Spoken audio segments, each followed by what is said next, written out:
And hello, this is Mike Lodge. I am the business advisor. And this is my podcast. I'm starting it up again. I've done one for this year, and now we're on to the second one. But it's good to be back in the podcast and sitting down with you. I have a cup of cocoa, no coffee this morning, just cocoa. And we're going to talk about something that's very dear to my heart. But, I got up this morning and I opened up my blinds. I looked out, and there was perfectly blue sky. Now, I'm recording this from Los Angeles. And over the last few days, we have had nothing but rain. And it has been coming down steadily for days. And the rivers are flooded. The streets are flooded. I've never seen Los Angeles this way before. Now, I've been gone for 6 years, so I don't know what's happened in the 6 years. But when I get back, all of a sudden it decides to rain. And I'm thinking, thank goodness, because Los Angeles needs it. But then you see the pictures on the news and you see all of these cars stranded, water going through them because the water's over their head. So from San Diego all the way up the coast, it's that way to San Francisco. So we have had the rain, but I'm not going to put it down because I'm going to tell you, California always needs this rain. It has had several years of drought. Excuse me. We've had several years of drought, and now we have lots of rain. Now, what annoys me, though, is I see all this water flowing through the structured canals through Los Angeles, and we're not capturing it. And what we should be doing is capturing all this rain and putting it in storage so that we're watering the parks and we're able to do a lot of things with it. But we're not doing that. Of course not, because we're more concerned with other things in California, like giving free stuff to people who should not be here. Okay, that's my only political remark I'm going to do today. What I wanted to talk about is something that over the years that I've been in private practice, I have sat down with so many families who have been hit by a really bad financial storm itself. And it started with the pandemic, and it went through inflation. It went through bad policies out of Washington, D.C. And families are now in debt, especially to their credit card debt. They are tremendously out of control.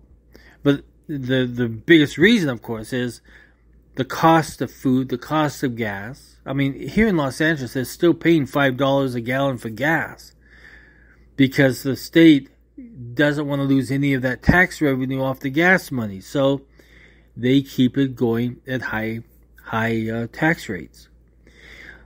So if you're in California, or if you're in any part of the United States, they're all facing the same situation. Not enough money coming in to cover the increase in the cost of living, cost of food, cost of energy, cost of utilities, cost of gasoline. It goes on and on. Everything has gone up, but it has not come down. So when I see the inflation report coming out of Washington, D.C., I don't believe it one bit. It's a lie. Because I'm still experiencing that when I go and just buy a few things at the store, I'm spending up to $100. And that never used to be that way. And sometimes it's even more if I'm going to replenish all of my refrigerator. But now, because of the cost, I buy things that's going to last and things that I can keep on using. But we're all in that same situation. And so what does that bring? Well, it brings in conflict within families. Money is one of the biggest arguments that is had in families. Why did you spend that? Why did you do that? Why? How come it's costing so much? I can't afford it. I can't buy the kids' clothing. I mean, the conversation gets louder and louder, and then it becomes a conflict, and then it becomes a dispute. And that dispute is what leads to a lot of divorces. But a lot of this conflict can be sat down with a mediator like myself who has a financial and tax background, and we can go through the numbers one by one. And we can start setting apart and saying, well, why did that go up? Why do you really need it? That's probably the biggest question. Do you really need it? So through mediation, I can sit down with the husband and the wife, and sometimes even the kids, but mostly the husband and wife, because that's where the responsibility lies, and that's where the arguments begin. And we can go through the numbers, and we can put together a plan that both of them agree on so that you can survive. Because right now, all Americans are in this survival mode. And they're saying, what do I spend my money on? What's necessary? Instead of what do I want, it comes down to what do I need? So I suggest to all of you who are having these difficult discussions on money, let's sit down together and I can guide you through it. We can put together a budget. We can do some planning. We can have some really good conversations so that both understand what's going on, and we can not just understand, but we can put together a really solid financial plan to operate over the next year.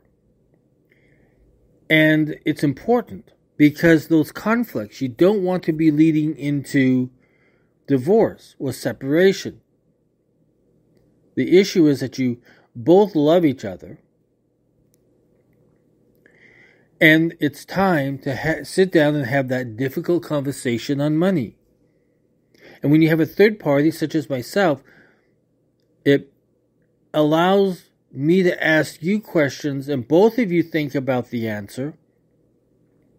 And both of us, all three of us sitting down and working together and coming to a resolution of how can we manage our money better for 2024 going into 2025.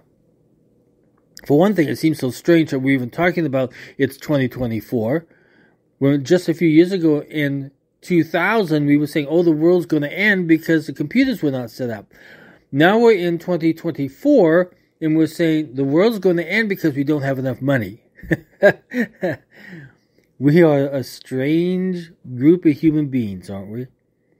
But listen, if you want to sit down and talk to me, just send me an email at thebusinessadvisor@gmail.com, and I'll put a link down below where you can book me online.